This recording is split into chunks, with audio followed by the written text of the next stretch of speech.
ABP અસ્મિતાની વિશેષ રજૂઆતમાં અમારા સંવાદદાતા પહોંચ્યા બનાસકાંઠાના ઢાકા ગામમાં, જ્યાં સ્થાનિકોની શું સમસ્યા છે તે જાણવાનો કર્યો પ્રયાસ।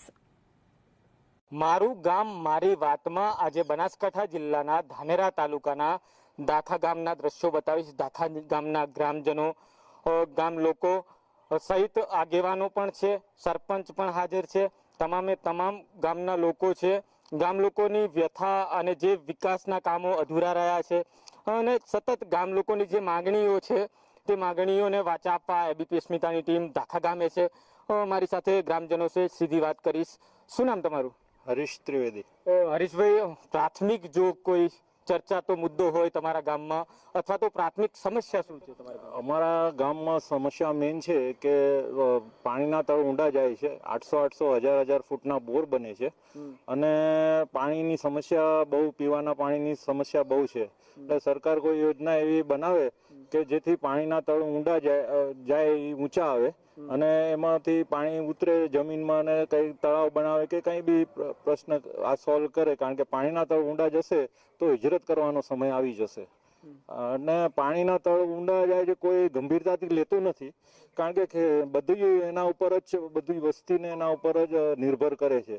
આજે પાણી વગર તો પછી ગામડા ખાલી થઈ જશે અને ક્યાંય બી હિજરત કરવાની જગ્યા બી નહીં મળે। એટલે મેન આ ભૂગર્ભના તળ ઊંડા જે જાય છે એને ઊંચા લાવે એની કોશિશ કરવાની સરકારની યોજના કોઈ હોય તો સારું।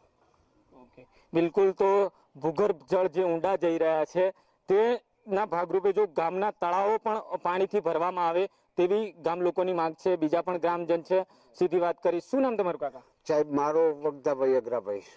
વક્તા કાકા, બીજો શું પ્રોબ્લેમ છે તમારો? પ્રોબ્લેમ તો સાહેબ ઘણો है। દાખામાં અમારા ગામ में सरपंच 4-4 बोर કરાયા, તે છતાં ગામમાં બોરના પાણી પીવા પૂરતા નથી।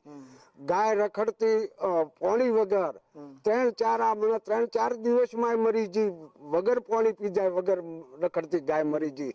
તે સરકાર શ્રી કોઈ બી યોજના બનાવી, કોઈ નહેરની બીજે મદદ કરે તો સરકાર શ્રીને મોટામાં મોટો આભાર। બિલકુલ, તો જે થરાદ નર્મદા નિગમની જે નહેર છે તે ધાનેરા તાલુકામાં આપે તો ખેડૂતોના સિંચાઈના પાણીના પણ પ્રશ્નો સોલ્વ થાય। બીજા પણ ખેડૂત છે મારી સાથે।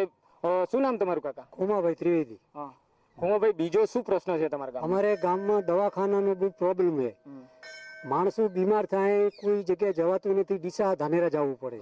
તો આટલા આખા ચારે બાજુ ગામડામાંથી માણસો અહીં આવે, અહીંથી પછી ધાનેરા જાય, ડીસા જાય, તો માણસો બહુ હેરાન થાય। અમારા ગામમાં એક સારું કોઈ દવાખાનું, હોસ્પિટલ બને તો ગ્રામજનો તરફથી મારી નમ્ર વિનંતી છે કે કંઈક બને તો સારું છે, તો પબ્લિક આ ચારે બાજુ રખડે નહીં અને કંઈક એમને સેવા મળે એવી મારી અરજી છે સરકારની। અને જલ્દીમાં જલ્દી અમારું જે દવાખાનું હતું એ જડિયા જતું રહ્યું, જડિયાથી એ લોકોને લાવવા મળ્યો પણ અમે ધાખા હજી ઉજળે જ છે બધું, એટલે અમને કંઈ દવાખાનાની કંઈક તમે સગવડ કરી આપો તો મારી નમ્ર વિનંતી છે। એટલે તમારા જે જનાલીનું જે દવાખાનું છે અમારે જડિયાનો જે જડિયામાં પીએચસી હતું એ પીએચસી દાખા ફાળ્યું અને જડિયામાં સીએચસી આવ્યું, પણ હજુ સુધી ઓફિશિયલી હુકમ દાખાનો નહીં થયો, જડિયા જ બોલે છે। તો અમારી સરકાર શ્રીને રજૂઆત છે કે ઓફિશિયલી હુકમ દાખામાં થાય અને સારી સુવિધા વાળું, અદ્યતન સુવિધા વાળું મળે। અને સરકાર માગણી કરે તો હું સરપંચ તરીકે જમીન પણ આપવાનું તૈયાર છું અને સરકાર અમને ગ્રાન્ટ આપીને મોટું મકાન બને દવાખાનાનું। તો દાખાની મારી 10,000 ઉપરની વસ્તી છે, આજુબાજુ 10 ગામ છે કે તે પણ દવાખાનું નથી। તો રોજેની મારા ગામની અંદર કોરોના તો 200-500 કેસની ઓપીડી થતી, અત્યારે 80 થી 100 આમ આડે દિવસે બી થાય છે। તો અમારી સરકારને રજૂઆત છે કે દાખા ઓફિશિયલી હુકમ થાય, મોટું મકાન બનાવી આપે। ડોક્ટરને કહું તો કે સરપંચ શ્રી મકાન નાનું પડે છે, મેં રાજીવ ગાંધી ભવન હતું એમાં હાલ દવાખાનું ટેમ્પરરી અમે મકાન એમની વ્યવસ્થા કરી આપી છે। ધારાસભ્ય નથાભાઈનું ગામ છે, છતાં પણ તમે આરોગ્ય સુવિધાથી વંચિત છો, શું કહેશો? સાહેબ, ધાનેરા તાલુકાનું મોટામાં મોટું ગામ દાખા છે।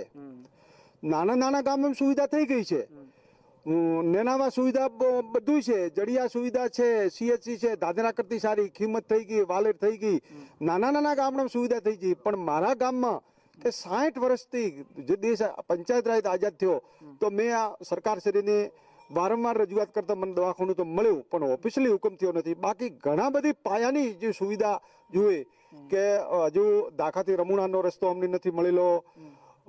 બીજું કે આ પાણીનો પ્રશ્ન છે એ અમારા ગ્રામજનોએ આપને રજૂઆત કરી, એ બી બહુ મોટો પ્રશ્ન છે. બીજો પ્રશ્ન એ છે કે ગ્રાન્ટ તો અમને આવી પંચાયતના એકાઉન્ટમાં 15માં નાણાં પંચની ગ્રાન્ટ નાણાં પંચ, પણ છેલ્લા 1.5 વર્ષથી કે સરકાર શ્રી જે નવો નિયમ બનાવ્યો ડિજિટલ સિગ્નેચર, એના માટે કી બને છે. એ દાદરા તાલુકાની 61 ગ્રામ પંચાયતોમાંથી 46 ગ્રામ પંચાયતોની હમણાં મહિના પહેલી કી આવી, પણ હજુ અમારું એટલું મોટું ગામ છે. મારે વારી ઘડી ગામ લોકો મને રજૂઆત કરે કે સરપંચ અહીંયા રસ્તો બનાવી આપો, ચોમાસું છે, ખાડા પડ્યા છે, એટલી સાફ સફાઈ કરાવો, પણ મારા ભાઈ પૈસા હું ન વાપરી શકું તો હું કઈ રીતનો વિકાસ કરી શકું. એટલે મારે આપના માધ્યમથી સરકારશ્રીને હું કહેવા માંગુ છું કે વહેલી તકે અમને ડિજિટલ સિગ્નેચરનું જે છે એની વ્યવસ્થા અમને કરી આલે. બિલકુલ. તો 15માં નાણાં પંચની જે ગ્રાન્ટ છે તે ફળવાઈ ગઈ છે, પરંતુ ડિજિટલ સિગ્નેચર કી નથી, એના કારણે એ ગ્રાન્ટ ઉપાડી નથી શકાતી. બીજા પણ ગ્રામજન છે અમારી સાથે. કાકા, શું નામ તમારું? મારું નામ રોમાભાઈ ગજિયા. રોમાભાઈ, શું પશુ દવાખાના છે તમારા ગામમાં? પશુ દવાખાનું નથી સાહેબ. અમારા ગામમાં લગભગ 1 લાખ પશુ છે, છતાંય દવાખાનાની સગવડ નથી. તો દૂધ પણ લગભગ મોટું હોય અમારું, એમ 60-70 હજાર થી ઉપર પણ નીચે નહીં. તો દવાખાનું હોય દૈનિક દૂધે, તો દવાખાનું હોવું જોઈએ તો સારું, અમને પશુનું સારું રહે એમ. સરકાર શ્રીની યોજના છે જે હરતું ફરતું દવાખાનું છે, એ પણ તમારા ગામ સુધી ના નથી આવ્યું, કદી નહીં પાડ્યું. અમે હરતું ફરતું કોઈ નહીં પાડ્યું, એ કોઈ પાડ્યું નથી. અને દવાખાનું બનાવે તો સરકારને ધન્યવાદ, એમ તો સારું રહે થોડું.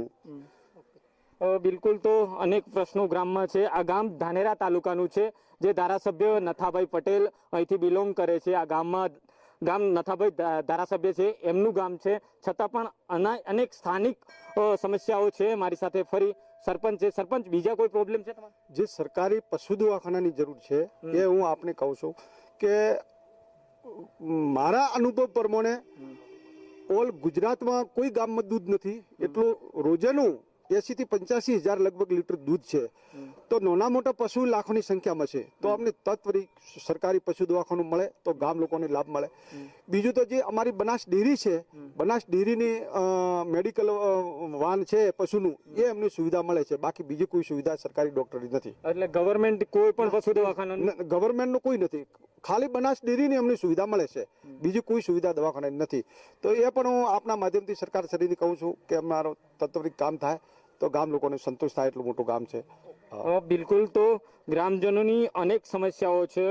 રોડ, રસ્તા, સ્થાનિક જે પશુ દવાખાનું હોય કે પછી આરોગ્ય CSC PSC કેન્દ્ર ફાળવવાની વાતો હોય, એ તમામ સમસ્યાઓથી ગામો ઘેરાયેલું છે. જોકે આ ધારાસભ્ય નથાભાઈ પટેલનું ગામ છે, છતાં પણ અનેક સમસ્યાઓથી વંચિત છે.